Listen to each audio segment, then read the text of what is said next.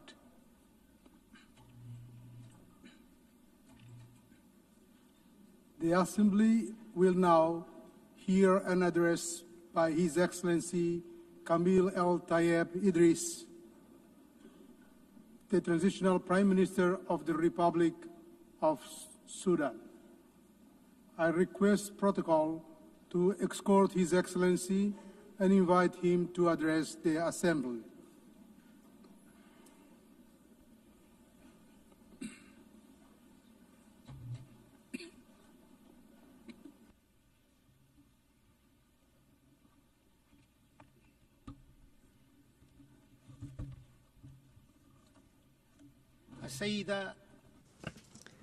Madam Annalena Baerbock, رئيس الجمعية العامة. Annalena Baerbock, President of the General Assembly. معالي السيد His Excellency António Guterres, António Guterres, Secretary General of the United Nations.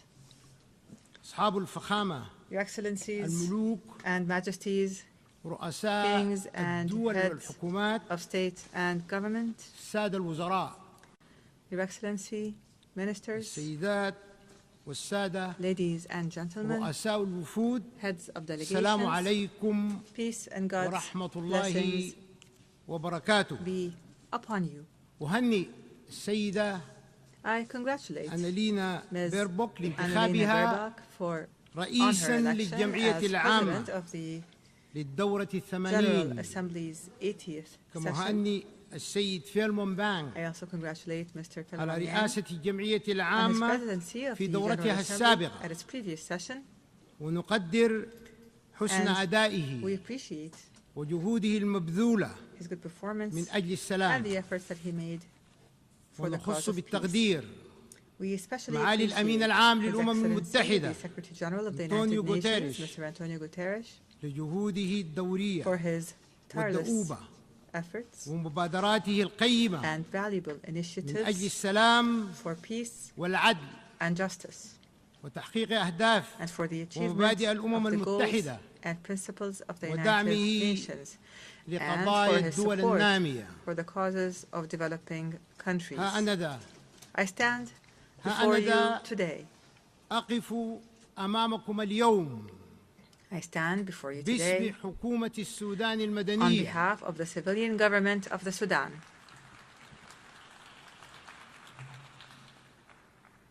ها أنا ذا I أقف stand أمامكم before you اليوم today باسم on حكومة behalf السودان of the المدنية civilian government of the Sudan وإنابة عن and الشعب on behalf السوداني الأبي of the proud Sudanese people ووفاء للعهد to fulfill the الذي pledge قطعه made فخامة الرئيس عبد by His الفتاح Excellency البرهان President Abdel Fattah رئيس مجلس al-Burhan, السيادة Chairman of the Sovereignty من Council, داخل at هذا المحفل this الدولي August Global المهم Forum, بتعيين رئيس a وزراء pledge to مدني appoint a civilian prime وبسلطات minister مستقلة with independent ترسيخاً powers to consolidate لقيم الحكم المدني the values of والانتقال civilian الديمقراطي. governance and democratic transition. I stand before you from the banks of the Nile, from the land where history runs as deep as the river itself, from where the deserts know the footprints of ancient kingdoms, ancient civilizations, and from where, in this present hour, this present hour, the dust still carries the scent of war.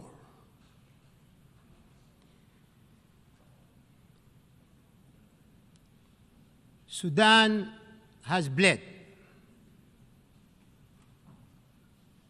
Our villages and cities have fallen silent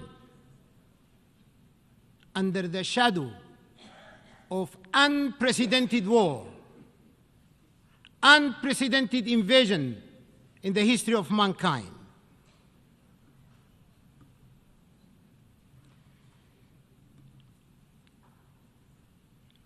Our children have known fear before they have known the meaning of life. And yet,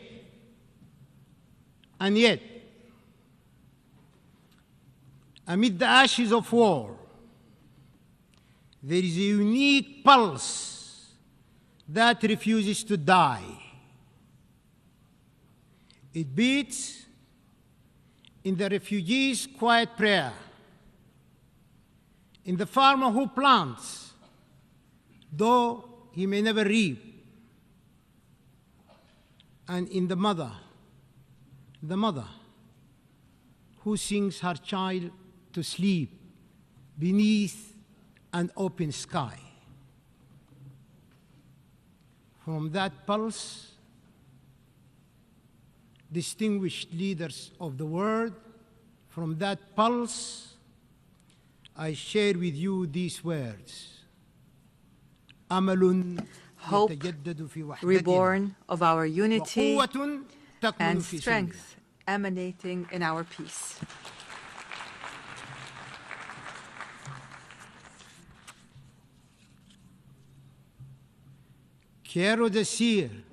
I wish to say,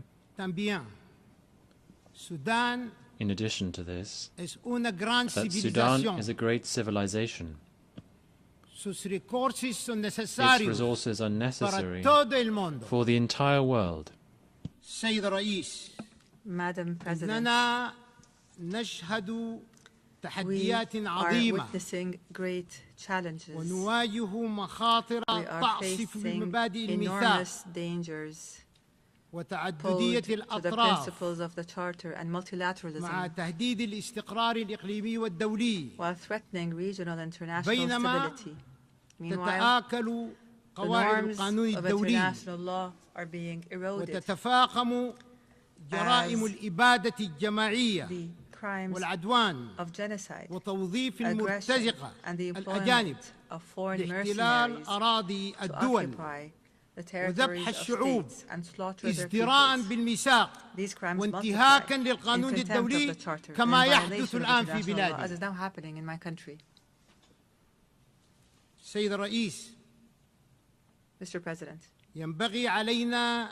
we must build trust.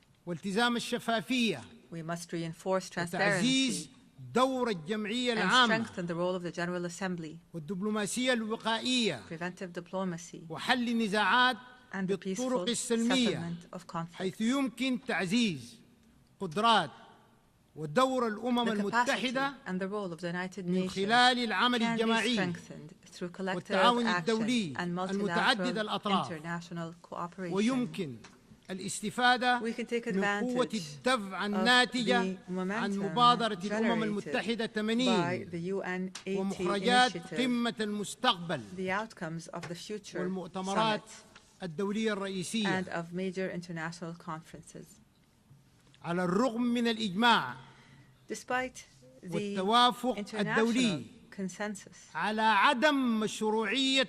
the illegality والتدابير القسرية الأحادية unilateral sanctions التي and unilateral تنتهك قواعد القانون الدولي international law, يستمر فرض هذه العقوبات لأسباب سياسية مما يهدد قيم وأواصر التعاون الدولي والعلاقات الدولية وحقوق الشعوب في التنمية والرفاهية والتمتع بحقوق الإنسان وخصوصا الدول النامية والدول الأقل نمواً. and least developed countries. كما نشعر بالقلق We are concerned من استغلال حقوق الإنسان سياسياً واتخاذها وسيلة للضغط على بلادنا دون النظر للجوانب الاقتصادية لحقوق الإنسان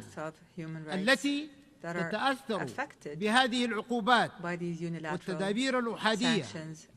وكذلك نجدد رفضنا القاطع لخطاب الكراهية والعنصرية والتطرف والإسلاموفوبيا وكافة أشكال التمييز والتعالي العرقي التي باتت تهدد الإنسانية بكليتها.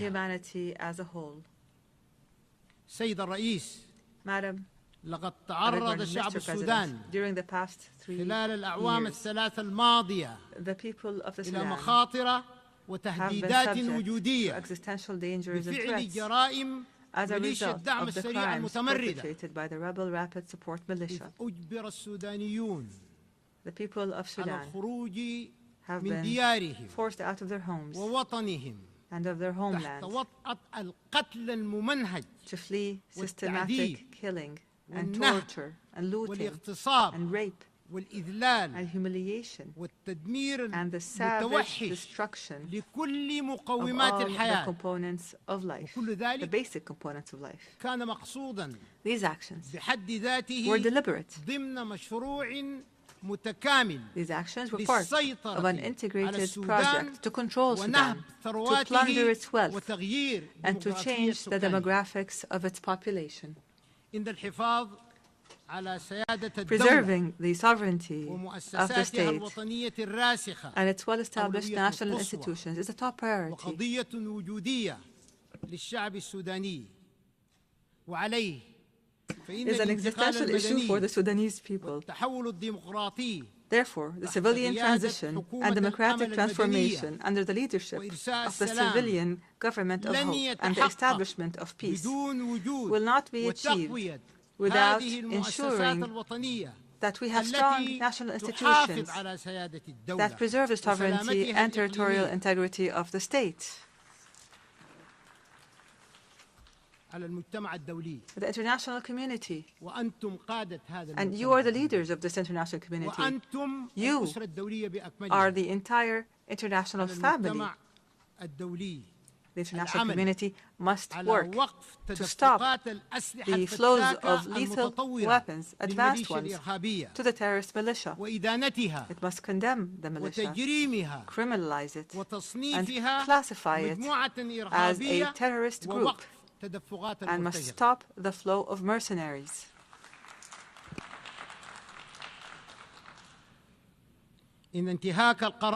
Violating Resolution 1591 threatens to prolong the war and prolong the suffering of civilians with it. It decreases the chances of peace and threatens the safety, unity, and stability of Sudan and the entire region. Achieving comprehensive peace in Sudan requires the participation of Sudanese political forces and the different walks of Sudanese society in decision-making and in determining their future, because they are the true stakeholders. There must be no foreign interference or pressure, no hasty partial solutions, and no support for ethnic political extremism that plots to destroy Sudan. We affirm from this podium the commitment of the government of Sudan to the roadmap, which was drawn up by a group of national forces and civil organizations, and which we presented to the United Nations and to the mediators. This roadmap includes a ceasefire accompanied by the withdrawal of the terrorist rapid support militia from the areas and cities it occupies. It includes lifting the siege of the city of Al-Fashir immediately. Lifting the siege on the city of Al-Fashir immediely, as well as the city's environs, in implementation of Security Council Resolution 2736, adopted over a year ago. Imagine this resolution was adopted by the Security Council over a year ago, and nothing has happened to this very day. Is this plausible? Let us take a moment to reflect. Children are dying. Women are dying. The elderly are dying because of starvation. And the international community is silent.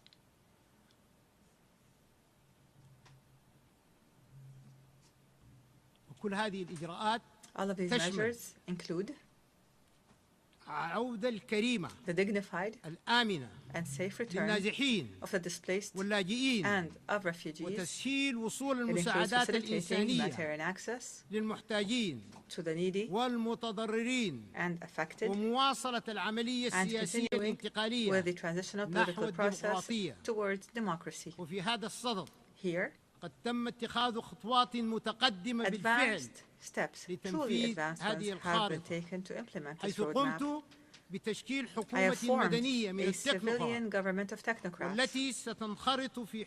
that will engage in a Sudanese national dialogue that includes all political and societal forces to lay the groundwork for elections that are free and fair, and to engage positively with regional and international communities.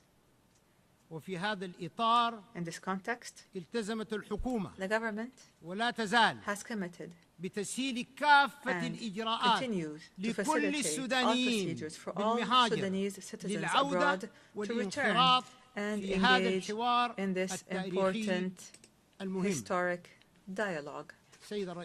Mr. President, one of the priorities of the civilian government of hope is to work to achieve objectives that include the following: achieving peace as a top priority, establishing the rule of law, a state based on the rule of law, fighting poverty and corruption in all its forms, activating transitional justice, accountability, ending impunity, adopting a balanced foreign policy, engaging positively with international and regional organizations, providing services such as electricity, water, security, pensions, revitalizing rural development, providing national health care, and laying the groundwork for comprehensive national elections with regional and international observers.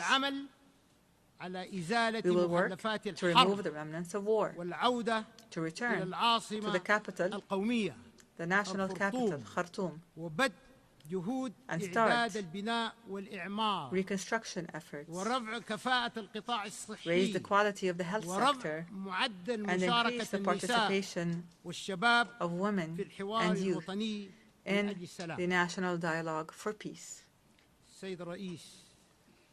Mr. President, the government of the Sudan affirms its commitment to humanitarian international law.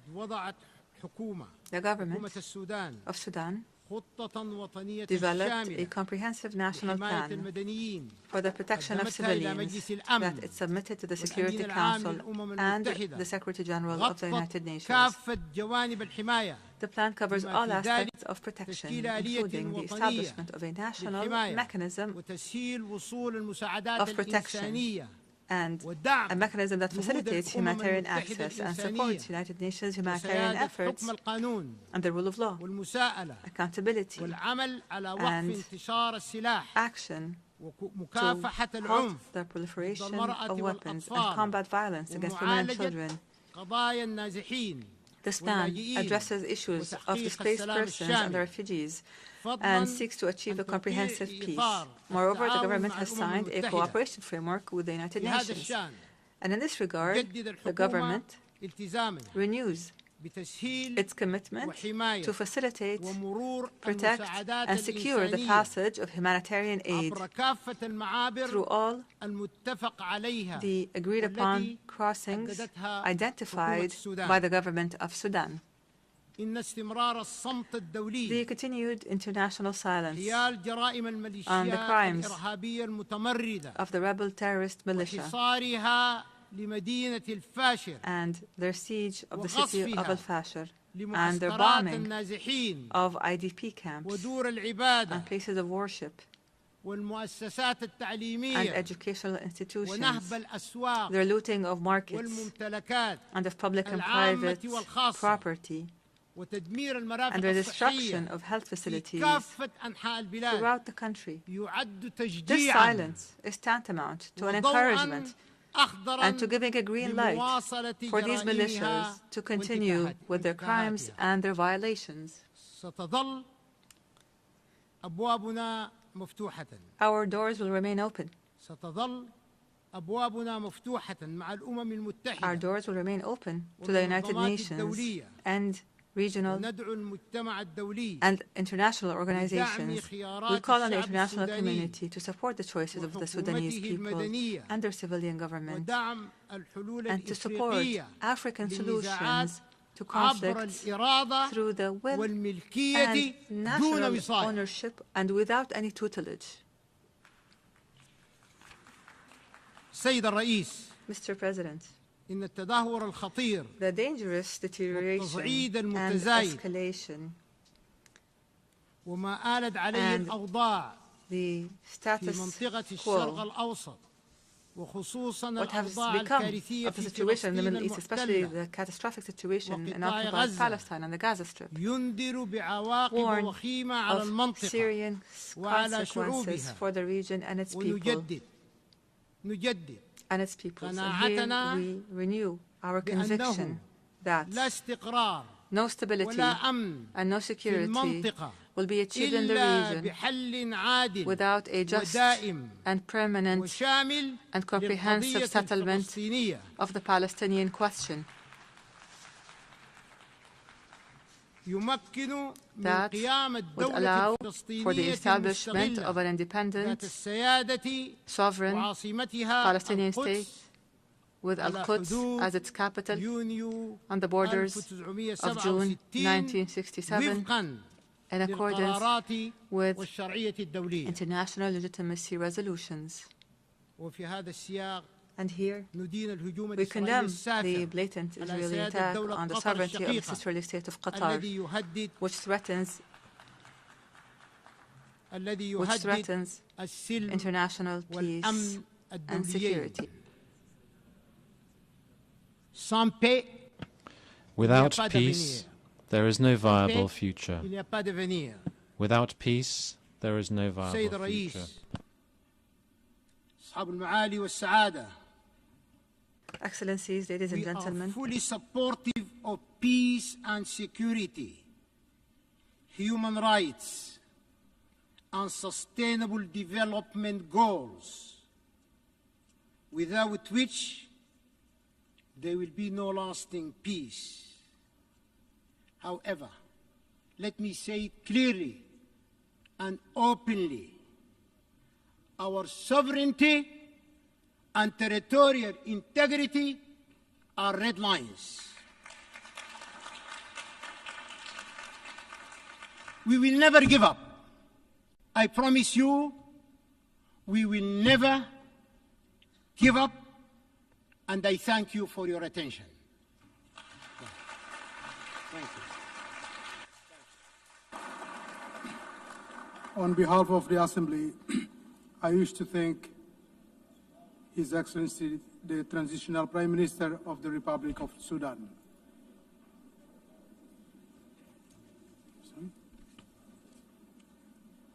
The Assembly will now hear an address by His Excellency Américo de Oliveira dos Ramos,